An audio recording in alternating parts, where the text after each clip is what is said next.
जय जगन्नाथ। मोर समस्त ओडिशार पुरपल्ली सहर नगर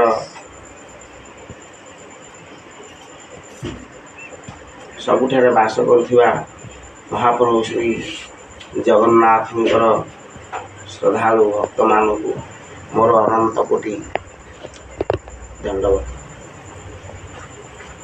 एवं समस्त शुभेच्छा जनाई आज प्रसंग को आरंभ कर पूर्व अध्याय आम कथा जे रावण को विनाश कर सारा प्रभु रामचंद्र तापर लंका को पुष्पक विमान में प्रत्यावर्तन कले राजसिंहासन अधिरूढ़ हुई महाराज रामचंद्र सुखरे प्रजा मान को पालन कले। एमती किछि दिन गला परे आदिकवि सारला दास ओडियार आदिकवि माटीर महाकवि पंचदश शताब्दी रे जो रचना करथिले गोटे बिलंका रामायण से सहस्र शिरा रावण बोली जड़े थिला बिलंका एमती कथा प्रसंग थट्टा मजा दरबार नुह प्रभु रामचंद्र बसचंती माँ सीता बसचंती लक्ष्मण बसचंती हनुमान बसचंती कथा प्रसंग रे किए कौन कले रावण केमिति विनाश है बोली समस्ते कहवा भितर प्रभु रामचंद्र कहते जे सी रावण को विनाश कले लक्ष्मण कले न जाते इंद्रजित को कहीं मारी पारि न हनुमान कहले आउ तो सेवक आउ कौन किसी अल्प कर माँ सीता कहले प्रभु जमी भक्त सेमती भ्राता सेमती रावण को सब किए विनाश कले आपण मान सब हौ मुझे जीवी ना बिलंकार जड़े सहस्र शिरा रावण अच्छी ताको जी मारिदेक आस तो प्रभु रामचंद्र को सी राति निद्रा नहीं तेणु से कौन कले बड़ी भोर भोर उठिकी बिलंका अभिमुखे गले लक्ष्मण पछे पछे गले गला बेलू कौन है बिलंकार पहुँचला बड़ी भोर हजारटा मुंड सहस्र शिरा रावण सका उठिकी अनेला बेलू दंडायमान होती भगवान रामचंद्र एवं लक्ष्मण कहले तुम किए मनीष मनीष बासना हो मत ये मनीष दीटा किए रामचंद्र कहले आज मु तोर मृत्यु आसी मुझे आज मारि मत मारि कौन पर मारि ना रावण को जमी वध करी लंका सेमती ते मुझे विनाश करने को आसी तोर अन्याय अत्याचार बहुत बढ़ी जाती तोर समय आसी मुझे आज मारि तो रावण सहस्र शिरा रावण ये ताली मारिकी एमती हसीदेला हसीदेला जदि हसीदेला प्रभु रामचंद्र एवं लक्ष्मण 7 योजन पर्यंत उड़ीगले उड़ीकी जाकि समुद्र बेलाभूमि में पड़े प्रभु रामचंद्र सीता चिंता से हसीदेला जे से हसबार के पवन आसला से उड़ीकी आसी कही मु कौन आउ मारि तेणु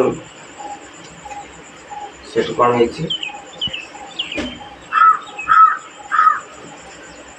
से पुणी से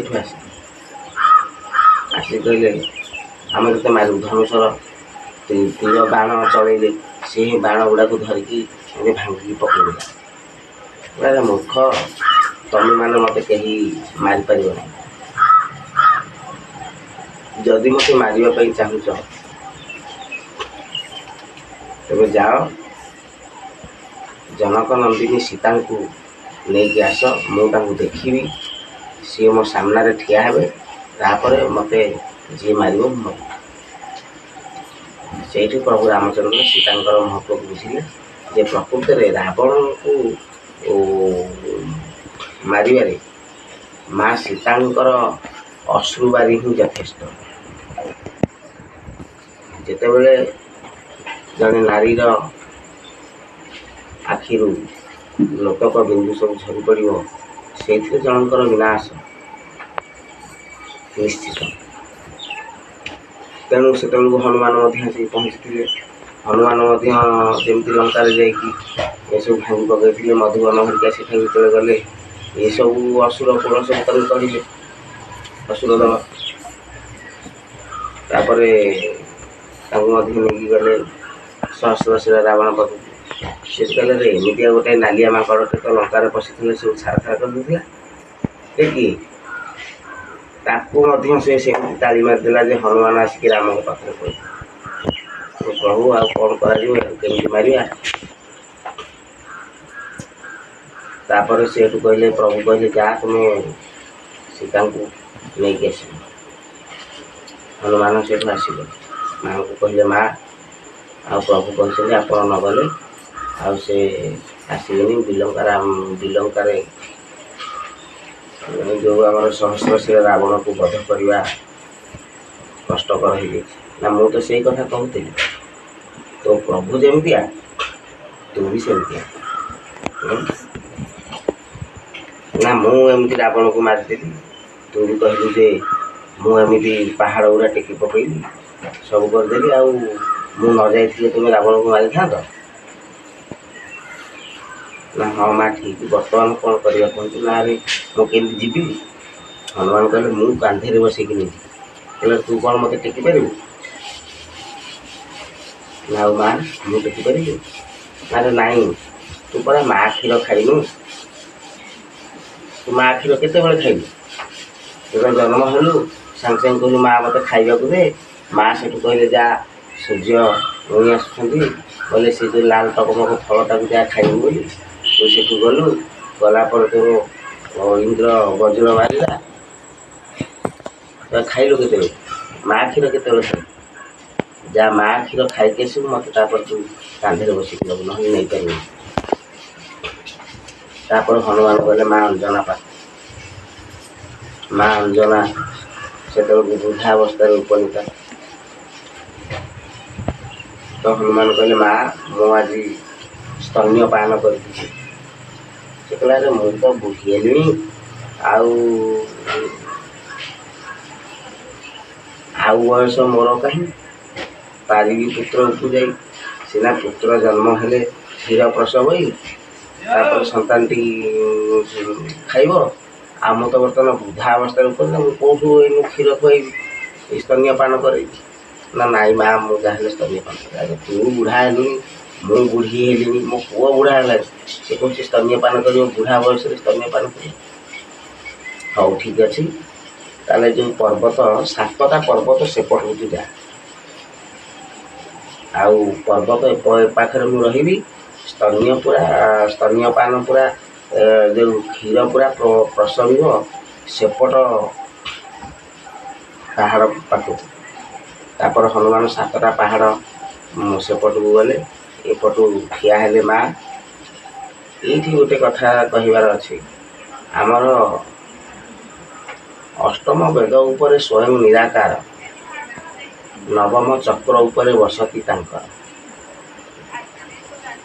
ତେଣୁ ଅଷ୍ଟମ ବେଦ ଭିତରେ 7ଟା ପାହାଡ଼ ଯେଉଁ ଅଛି, ମୁଖ୍ୟ ହେଉଛି ଯେଉଁ 7ଟା ଚକ୍ରକୁ ଭେଦ କରିଗଲେ ସେ ଯେଉଁ ମାଆଙ୍କର ଅମୃତ ତୁଲ୍ୟ ସ୍ତନ୍ୟପାନ ହେବ, ମା ଆଦିଶକ୍ତିଙ୍କ ଠାରୁ ଯିଏ ସ୍ତନ୍ୟପାନ କରିକି ଯେଉଁ ପିଲା ବଳବାନ ହେବ, ତାକୁ ସଂସାରରେ ଆଉ କେହି ପାରିବେ ନାହିଁ। ତେଣୁ ହନୁମାନ କ'ଣ କଲେ, ମାଆଙ୍କ ଠାରୁ ସ୍ତନ୍ୟପାନ କରିକି ଗଲେ, ମା ସୀତାଙ୍କୁ କାନ୍ଧରେ ବସେଇକି ନେଇକି ଗଲେ। ପୁରା ତୁମୁଳ ସଂଗ୍ରାମ ହେଲା।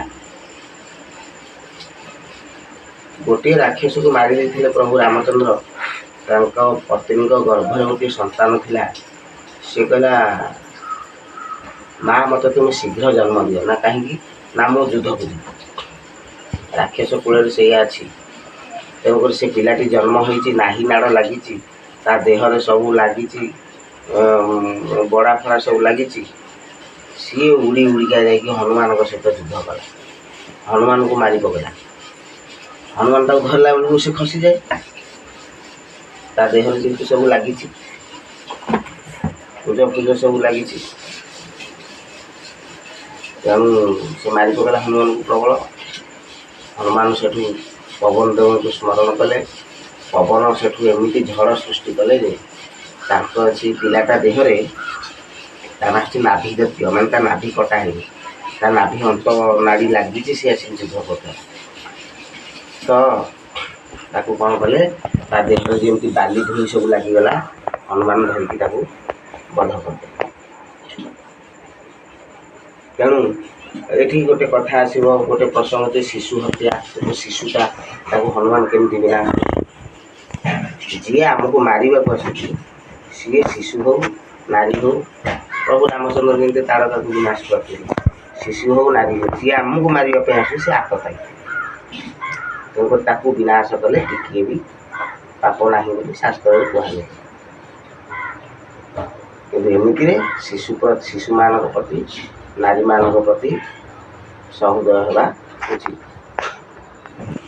ତେଣୁ ତାପରେ ମା ସୀତାଙ୍କୁ ସହସ୍ର ଶିରା ରାବଣ ଦର୍ଶନ କଲା, ତାକୁ ସାଙ୍ଗେ ସାଙ୍ଗେ ପ୍ରଭୁ ଗୋଟିଏ ବିନାଶ କରିଦେଲେ। ତେଣୁ ଏମିତି ଦିନେ ଲଙ୍କାରେ ମଧ୍ୟ ହେଇଥିଲା। ଭିନ୍ନ ଭିନ୍ନ ରାମାୟଣ ଅଛି। ଲଙ୍କାରେ ମଧ୍ୟ ସେମିତି ହେଇଥିଲା। କ'ଣ ନା, ପ୍ରଭୁ ରାମଚନ୍ଦ୍ର ଗଲାବେଳକୁ ଦେଖିଲେ ଯେ ମା ସୀତା ପୁରା ବିଶାଳ କାୟ ରୂପ ହେଇକି ବସିଛନ୍ତି, ତାଙ୍କ କୋଳରେ ରାବଣ ବସିଛି ଛୁଆଟିଏ। ତେଣୁ ପ୍ରଭୁ ରାମଚନ୍ଦ୍ର ଚିନ୍ତା କଲେ, କହିଲେ ମୁଁ ଯାହାକୁ ମାରିବା ପାଇଁ ଆସିଲି, ସିଏ ତ ସୀତାଙ୍କ କୋଳରେ ବସିଛି, ଛୁଆଟିଏ ହେଇକି ରାବଣ ଛୁଆଟିଏ। ମା ସୀତା ହେଉଛନ୍ତି ପୁରା ବିଶାଳ ହିମାଳୟ ପର୍ବତ ସଦୃଶ ବିଶାଳ କାୟ ରୂପ, ତାଙ୍କ କୋଳରେ ରାବଣ ଏଇଠି। ପ୍ରଭୁ ରାମଚନ୍ଦ୍ରଙ୍କୁ ବହୁତ ଖରାପ ଲାଗିଲା, କହିଲେ ଆଉ କ'ଣ ମୁଁ ଯୁଦ୍ଧ କରିବି, ଏଇ ଜୀବନ ମୁଁ ଆଉ ରଖିବି। ତେଣୁ ଯାହା ପାଇଁ ଯୁଦ୍ଧ କରିବା କଥା, ସିଏ ତ ତାଙ୍କ କୋଳରେ ବସି, ତାକୁ ଆଉ କ'ଣ ମାରିବି, ସେ ତ ଅଭୟ ବର ପାଇଛି। ତେଣୁ ରାମଚନ୍ଦ୍ର କ'ଣ କଲେ, ସମୁଦ୍ରକୁ ଗଲେ, ତାଙ୍କ ପଛେ ପଛେ ଲକ୍ଷ୍ମଣ ଦେଇଗଲେ। ପ୍ରଭୁଙ୍କୁ ଏବଂ ଲକ୍ଷ୍ମଣଙ୍କୁ ରାଘବ ମାଛ ଗିଳିଦେଲା। ଯଦି ଗିଳିଦେଲା,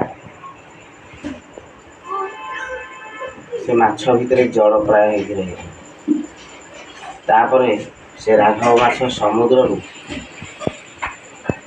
ମହାନଦୀ ବାଟ ଦେଇକି ଆସିକି ନୟାଗଡ଼ରେ ପହଞ୍ଚିଛି। ରାଘବ ମାଛ ମାନେ ଯୁଆଡ଼େ ପାଣିର ସ୍ରୋତ ହେବ, ଯୁଆଡ଼େ ତାଙ୍କୁ ଭଲ ଲାଗିବ ସେ ସିଆଡ଼େ ପଳାନ୍ତି। ଆପଣ କହିବେ ସମୁଦ୍ରରେ ତ ମାଛ ପଇଲା, ସେ ଏଠି କେମିତି ଆସିଲା?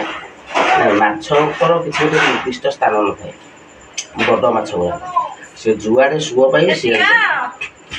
ତେଣୁ ଏଠି କ'ଣ ହେଇଛି ନା, ସେ ମାଛ ଆସିକି ପହଞ୍ଚିଛି, ତାକୁ ନୟାଗଡ଼ରେ ଗୋଟିଏ ଧୀବର ମାରିଛି। ସେ ମାଛକୁ ତାକୁ ଯେତେବେଳେ କାଟିଛି, ତା ଭିତରୁ ରାମ ଏବଂ ଲକ୍ଷ୍ମଣ ପଥର ମୂର୍ତ୍ତି ବାହାରିଛି। ତାଙ୍କୁ ସେଠି ନୟାଗଡ଼ରେ ସ୍ଥାପନ କରାଯାଇ ପୂଜା କରାଯାଇଛି, ରାମ ଲକ୍ଷ୍ମଣ। କିଛି କାଳ ରହିଲେ ସେଠି ଆମର ବହୁତ ଲୋକ କହନ୍ତି, ରାମ ଲକ୍ଷ୍ମଣ ଯଦି ବନରେ 14 ବର୍ଷ ରହିଲେ, ତାଙ୍କର ନିଶ ଦାଢ଼ି କୁଆଡ଼େ ଗଲା? ତାଙ୍କର କ'ଣ ହଉନଥିଲା ନା? ହେଇଛି। ନୟାଗଡ଼ରେ ଗୋଟିଏ ସ୍ଥାନରେ ଆପଣମାନେ ଦେଖିବେ ଯାଇକି, ନୟାଗଡ଼ରେ ଯେଉଁ ପ୍ରଭୁଙ୍କର ବିଗ୍ରହ ଅଛି, ସେଠାରେ ନିଶ ଦାଢ଼ି ଅଛି ଏବଂ ଲୋକ କଥା ଅଛି ମଧ୍ୟ ସେ ନିଶ ଦାଢ଼ି ବଢ଼ୁଛି। ତେଣୁ ସେଠି ରହିଲେ, ଇଆଡ଼େ ଦେବତାମାନଙ୍କର ଭାଇନ ପଡ଼ିଥିଲା। ପ୍ରଭୁ ତ ଯାଇକି ସେଠି ପୂଜା ପାଇଲେ ନୟାଗଡ଼ରେ। ରାବଣର ବଧ କେମିତି ହେବ? 33 କୋଟି ଦେବତା, ବ୍ରହ୍ମଦେବ ସମସ୍ତେ ଆସିକି, ଇନ୍ଦ୍ର ବରୁଣ ଯମ ସମସ୍ତେ ଆସିକି ପ୍ରଭୁଙ୍କ ପାଖରେ ଶରଣାପନ୍ନ ହେଲେ। ପ୍ରଭୁ ଆଉ କେମିତି କ'ଣ କରିବ, ଆଉ ଆପଣ ଚାଲନ୍ତୁ। ତାପରେ ସେଠୁ ପ୍ରଭୁ ଯାଇ ରାବଣ ସହିତ ଯୁଦ୍ଧ କରିଥିଲେ। ଏମିତି ଅନେକ କଥା ରହିଛି। କହିଲେ ତ ରାମାୟଣ ହେଉଛି ରାମାୟଣୀ ରମଣୀୟା କଥା। ରମ୍ୟା ରାମାୟଣୀ କଥା। ତେଣୁ ରାମାୟଣର ଯେଉଁ କଥା ଅତ୍ୟନ୍ତ ସୁନ୍ଦର ଏବଂ ଦୁର୍ଲଭ, ଯାହାକୁ ଶୁଣିଲେ କୋଟି କଳମସ ଦୂର ହୋଇଯିବ। ମନରେ ଥିବା ବିଷାଦ, ଯେଉଁ ମନରେ ବିଷାଦ ଆମକୁ ବିଭିନ୍ନ ପ୍ରକାର ନର୍କ କଥା ଚିନ୍ତା କରେ, ସେସବୁ ଦୂରୀଭୂତ ହୋଇଯିବ। ପ୍ରଭୁ ରାମଚନ୍ଦ୍ରଙ୍କର କଥା ଏତେ ଶକ୍ତିଶାଳୀ ଏବଂ ଏତେ ଆନନ୍ଦଦାୟକ ଯେ ଯିଏ ହେଉଛନ୍ତି ଚିରଚୀର୍ଣ୍ଣ ସୁନ୍ଦର ରାମ ହେଉଛନ୍ତି ଅତ୍ୟନ୍ତ ସୁନ୍ଦର। ତାଙ୍କର ଯେଉଁ ସୁନ୍ଦର ରୂପ ନବ ଦୁର୍ବାଦଳ ତରୁଥାନ୍ତି, ସାଧକମାନେ ମଧ୍ୟ ସୂକ୍ଷ୍ମରେ ଜ୍ଞାନରେ ଦେଖୁଛନ୍ତି। ଆଉ ଯେଉଁମାନେ ତାଙ୍କୁ ଶରୀରରେ ଦେଖିଥିବେ ତାଙ୍କ ଲୀଳା ସମୟରେ, ସେମାନେ ଧୈର୍ଯ୍ୟ ଧରିପାରିନଥିବେ। ନିଶ୍ଚିତ ଭାବରେ ଧୈର୍ଯ୍ୟ ତାଙ୍କର ଭୁଲିଯାଇଥିବ। ପ୍ରଭୁ ଏତେ ସୁନ୍ଦର, ସଂସାରକୁ ଯେ ଏତେ ସୁନ୍ଦର କରି ତିଆରି କରିଛନ୍ତି, ସେ ପ୍ରଭୁ ଯେତେବେଳେ ଗୋଟେ ଶରୀର ଧରିକି ଆସିବେ, ସେ କେମିତିଆ ଦେଖାଯିବେ। ମୁନି ଋଷିମାନେ ତ କେବଳ କଳ୍ପନା କରିକା ମାନେ ଆନନ୍ଦ ବିଭୋର ହୋଇଯାଉଛନ୍ତି। ଆଉ ଯେଉଁ ମୁନି ଋଷିମାନଙ୍କର ଭାଗ୍ୟ ଥିଲା, ଯେମିତି ସୁତୀକ୍ଷ୍ଣ ମୁନି ହୁଅନ୍ତୁ, ଅଗସ୍ତ୍ୟ ମୁନି ହୁଅନ୍ତୁ, ଭରଦ୍ୱାଜ ମୁନି ହୁଅନ୍ତୁ, ସେ ଗୁହକ ଶବର ହଉ, ସେ ଶବରୀ ହଉ, ଏମାନେ ଯଦି ତ ତାଙ୍କୁ ଶରୀରରେ ଦେଖିଲେ ତାହେଲେ କେତେ ଆନନ୍ଦିତ ହେଉଥିବେ। ସେ କହିବେ ମୁଁ ତତ୍କ୍ଷଣାତ୍ ମୋର ମୃତ୍ୟୁ ହୋଇଯାଉ, ମୁଁ ଆଉ ସଂସାରରେ କିଛି ଦେଖିବାକୁ ଚାହୁଁନି। ପ୍ରଭୁଙ୍କୁ ରାମଚନ୍ଦ୍ରଙ୍କ ରୂପ ଦେଖିଲି, ଆଉ ମୋର ସଂସାରରେ କିଛି ଦେଖିବାକୁ ନାହିଁ। ଆଉ କିଛି ଭୋଗ ଲାଳସା ମୋର ଆଉ ବାକି ରହିଯାଇ ନାହିଁ। ପ୍ରଭୁ ରାମଚନ୍ଦ୍ରଙ୍କ ସ୍ଥୂଳ ଶରୀରକୁ ଥରେ ଯଦି ଦେଖିଛି। ଆଉ ସେ କଥା ଜ୍ଞାନରେ ମଧ୍ୟ ଆମର ସିଦ୍ଧ ସାଧକମାନେ, ଯେଉଁମାନେ ଗୁରୁଙ୍କର ନିର୍ଦ୍ଦେଶକୁ ମାନିକି, ଉପଦେଶକୁ ମାନିକି 3 ମାସ ପର୍ଯ୍ୟନ୍ତ କନଷ୍ଟାଣ୍ଟ ରହିପାରିବେ, ସେମାନେ ପ୍ରଭୁ ରାମଚନ୍ଦ୍ରଙ୍କର ରୂପକୁ ତାଙ୍କ ଆଖି ଆଗରେ ଦେଖିପାରିବେ। ଏହା ହେଉଛି ସତ୍ୟ। ଆଉ ଗୋଟେ ପ୍ରସଙ୍ଗ କହିକି ଆଜିର ସାଙ୍ଗ କରିବା। କଥାଟା ହେଉଛି ନା କ'ଣ, ରାମାୟଣରେ ମା ସୀତା ତ ସେ ତାଙ୍କର ଚାଲିଗଲା ପରେ ପ୍ରଭୁ ମଧ୍ୟ ଟିକେ ବିଷାଦରେ ରହିଲେ ସୀତାଙ୍କ ବିରହରେ। ତାପରେ ଦିନେ କ'ଣ ହେଇଛି, ହଠାତ୍ ପ୍ରଭୁ ରାମଚନ୍ଦ୍ର ସିଂହାସନରେ ବସିଛନ୍ତି ଦରବାରରେ, ତାଙ୍କ ମୁଦିଟା ଖସି ପଡ଼ିଲା।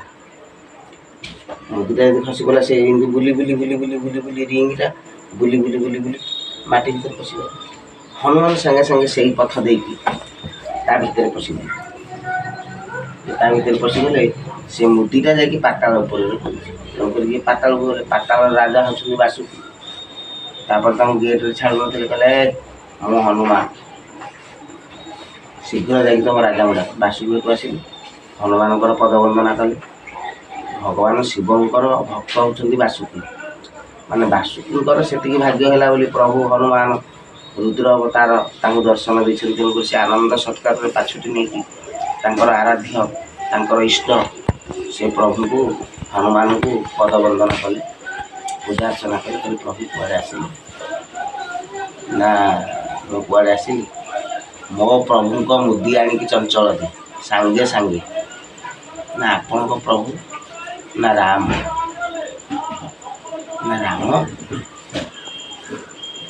କେଉଁ ମୁଦି କଥା କହୁଛନ୍ତି? ନା ସେ ମୁଦିରେ ଲେଖା ହେଇଥିବ ରାମ। ସେଇ ରତ୍ନ ଖଚିତ ମୁଦି, ତାକୁ ଶୀଘ୍ର ଆଣିକି ଦେ। ନା ପ୍ରଭୁ କେଉଁ ମୁଦି କଥା କହୁଛନ୍ତି? କେତେ ମୁଦି ତ ମୁଁ ଏମିତି ପାଇଛି।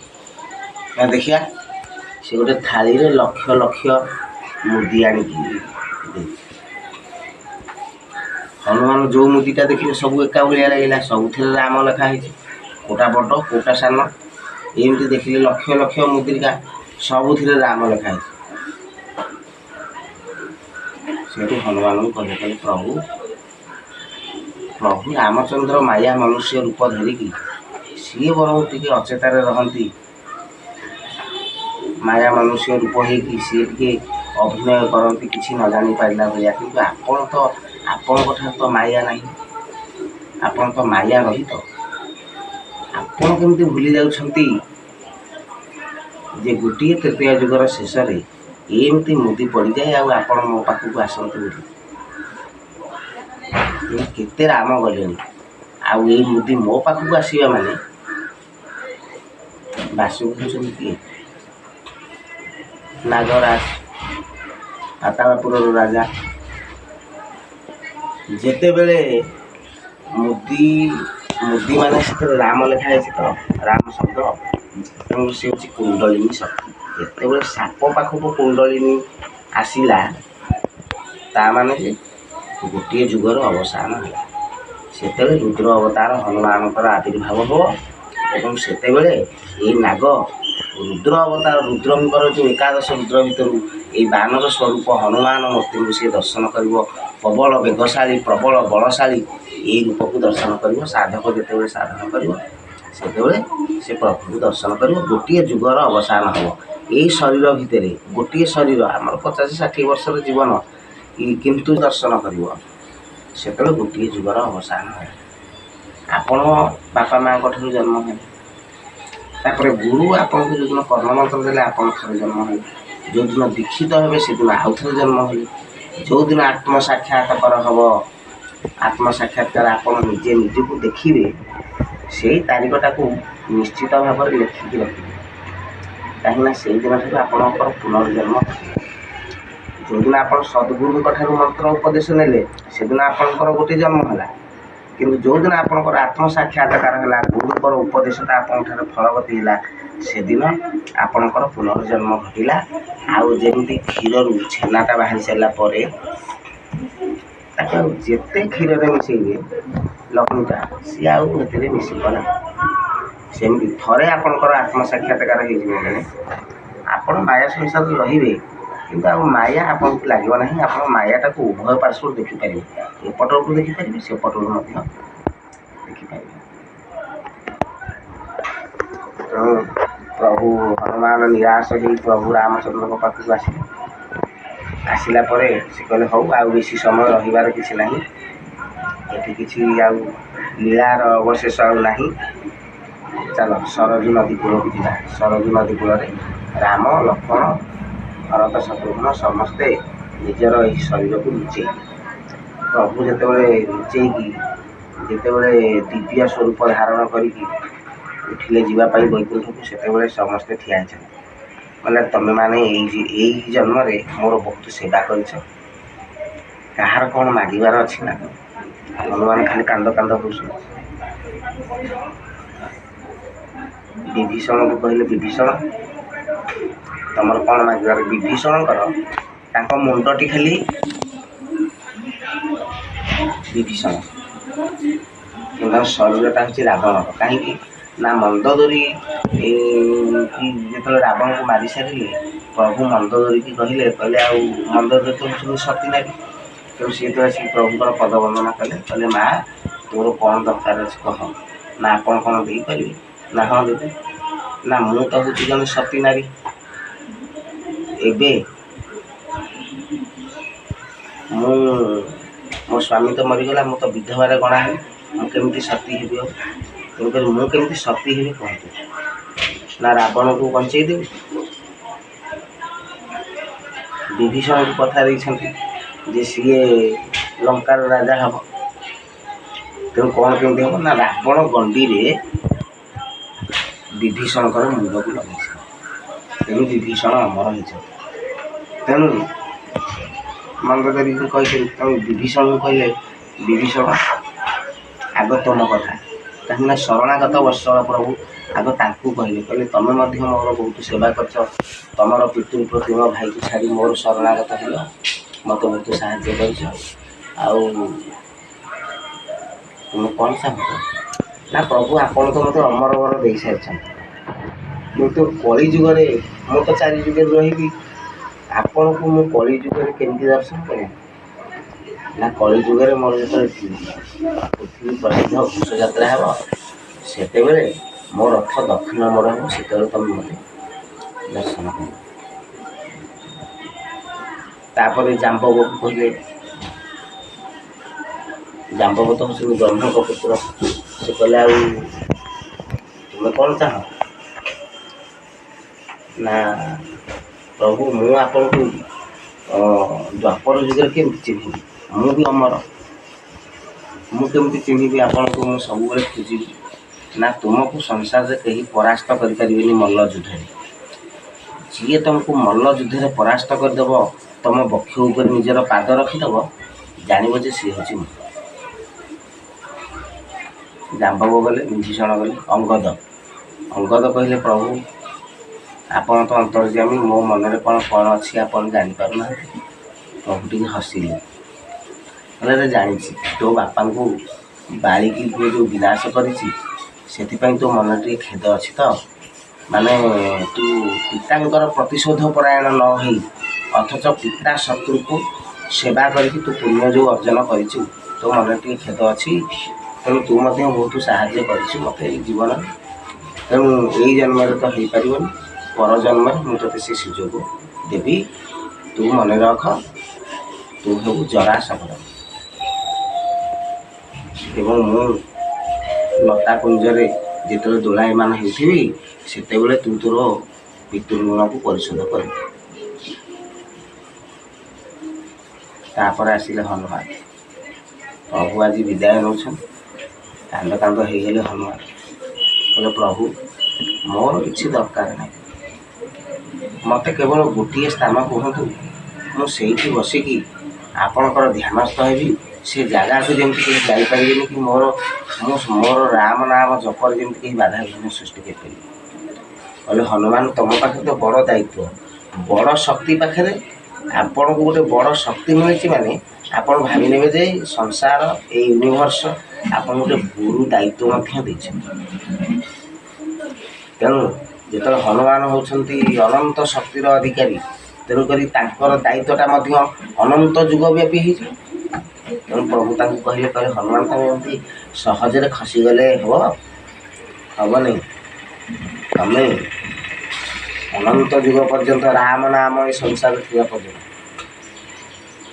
ମୁଁ ଏଇ ଦେହଟାକୁ ଛପେଇ ଦେଉଛି। କ'ଣ ରାମ କୁଆଡ଼େ ପଳାଉଛନ୍ତି? ଏ ସଂସାର ହେଉଛି ରାମମୟ। ଚଉଦିଗେ ଯାର ନାମ ଘଟିଛି ସମୀର ସମ। ଏ ଚତୁର୍ଦିଗକୁ ବ୍ୟାପିକି ଯାହାର ନାମ ପବନ ସ୍ୱରୂପରେ ବ୍ୟାପିଛି। ଯେ ପର୍ଯ୍ୟନ୍ତ ସଂସାରରେ ପବନ ଥିବ ସେ ପର୍ଯ୍ୟନ୍ତ ରାମ ନାମ ଥିବ। ଯେ ପର୍ଯ୍ୟନ୍ତ ରାମ ନାମ ଅଛି ସେ ପର୍ଯ୍ୟନ୍ତ ସଂସାରର ହନୁମାନ ଅଛନ୍ତି। ସେ ଅନନ୍ତ ଯୁଗ ବ୍ୟାପୀ। ଏମିତି କେତେ ଚତୁର୍ଯୁଗୀ ଯାଉ, କେତେ କଳ୍ପ ଯାଉ, ହନୁମାନ କୁଆଡ଼େ ଯିବାର ନାହିଁ। ତେଣୁ ହନୁମାନ ଯୁଗେ ଯୁଗେ ହନୁମାନ। ତେଣୁ ତୁମକୁ ଦ୍ୱାପର ଯୁଗରେ ରହିବାକୁ ପଡ଼ିବ, ପୁଣି କଳି ଯୁଗରେ ମଧ୍ୟ ରହିବାକୁ ପଡ଼ିବ। ପୁଣି ଏମିତି କେତେ ଯୁଗ ଆସୁଥିବ, ଚକ୍ର ଋତୁଚକ୍ର ଭଳିଆ ସେମିତି ଯୁଗ ଚକ୍ର ଆସୁଥିବ, କିନ୍ତୁ ତୁମେ ରହିଥିବ। ତେଣୁକରି ଯେଉଁଠାରେ ଭକ୍ତମାନଙ୍କୁ କଷ୍ଟ ପଡ଼ିବ, ତୁମେ କଳିଯୁଗର ଗୁରୁ, ତୁମେ ହିଁ ହେବ କଳିଯୁଗର ଗୁରୁ।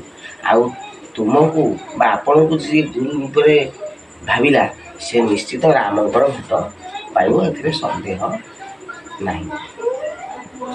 ତେଣୁ କଳିଯୁଗର ଗୁରୁ ହେଉଛନ୍ତି ହନୁମାନ।